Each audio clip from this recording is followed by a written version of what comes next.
Bismillahirrahmanirrahim. Assalamualaikum warahmatullahi wabarakatuh.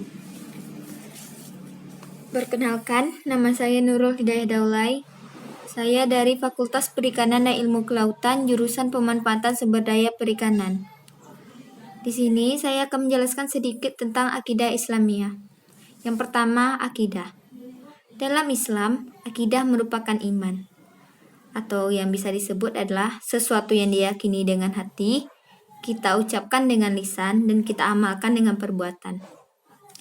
Setiap muslim harus berpegang teguh kepada akidah, karena akidah merupakan pondasi dan dasar dalam agama. Ada berbagai macam keistimewaan akidah Islam.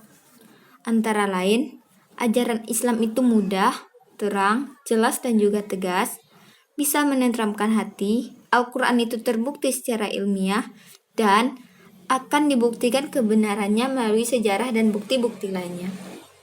Implementasi akidah dalam kehidupan. Dalam keseharian kita, dapat kita jumpai secara fisik dan tak kasat mata.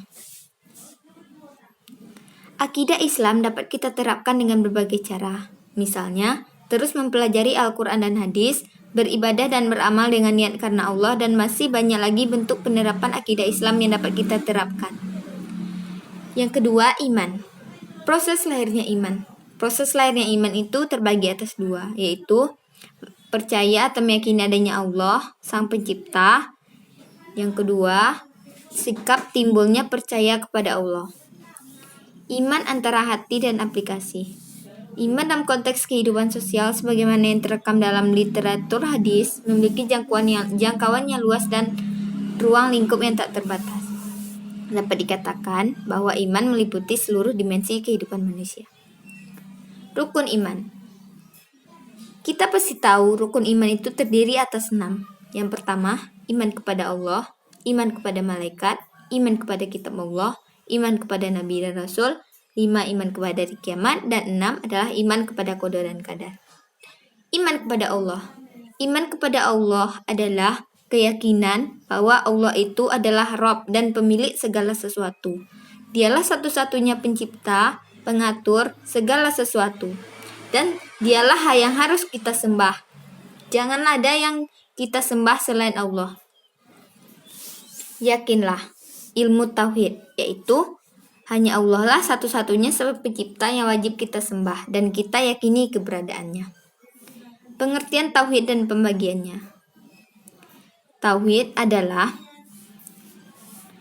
mengesahkan Allah dan tidak menyekutukannya dalam hal-hal yang menjadi kekhusukan Allah Subhanahu wa taala, atau dengan kata lain, tauhid adalah keyakinan yang bulat tentang keesaan Allah Subhanahu wa taala dengan mengesahkannya saja. Tauhid terbagi atas 3. Yang pertama, tauhid rububiyah, tauhid uluhiyah, dan tauhid asma wa sifat. Hakikat ibadah. Ketika seorang hamba sudah mengetahui hakikat ibadahnya sebagai bentuk syukur, saat itulah ibadah bisa menjadi perisainya. Seseorang yang menunaikan kewajibannya dan juga menambahkan dengan ibadah-ibadah sunnah lainnya, maka ia akan sangat bersyukur akan hakikat ibadah. Pengaruh tauhid dalam kehidupan. Orang-orang yang bertauhid dan beriman kepada Allah Subhanahu wa taala dan rasul-rasulnya pasti sudah tahu bahwa yang menciptakannya Allah, sehingga ia berada di atas jalan yang lurus. Baiklah, kita akan masuk ke syirik. Apa itu syirik? Syirik adalah menyekutukan Allah dalam rububiyahnya, uluhiyahnya, asma atau nama-namanya, serta sifat dan salah satunya. Jika seorang hamba meyakini bahwa ada sang pencipta atau sang penolong selain Allah, maka ia telah dikatakan seorang yang musyrik. Fenomena musyrik. Fenomena dan kenyataan perbuatan musyrik itu bertebaran di dunia Islam, yang menyebabkan utama terjadinya musibah yang menimpa umat Islam.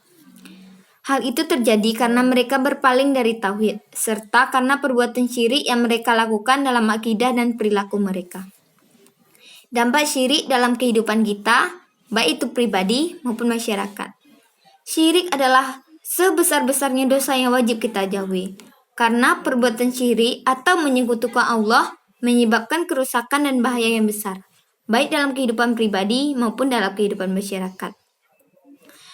Syirik menyebabkan kesia-siaan dan kehampaan di dunia, sedang di akhirat menyebabkan pelakunya kekal di dalam neraka. Allah Subhanahu wa taala berfirman, sesungguhnya orang yang mempersekutukan sesuatu dengan Allah, maka pasti Allah akan mengharamkan kepadanya surga dan tempatnya ialah adara neraka.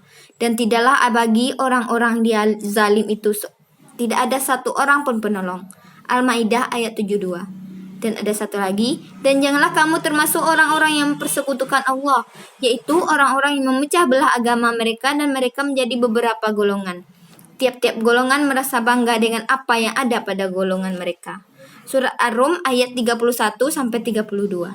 Yang jelas, syirik merupakan penyebab turunnya derajat dan martabat manusia ke tempat paling hina dan paling rendah. Karena itu, wahai para pendengarku, marilah kita bertaubat atas segala perbuatan syirik yang telah kita perbuat, dan marilah kita peringatkan dan kita jauhikan masyarakat dari perbuatan syirik. Sekian yang bisa saya sampaikan tentang akidah Islamiyah. Jika ada kesalahan, saya mohon dimaafkan. Saya sudahi. Assalamualaikum warahmatullahi wabarakatuh.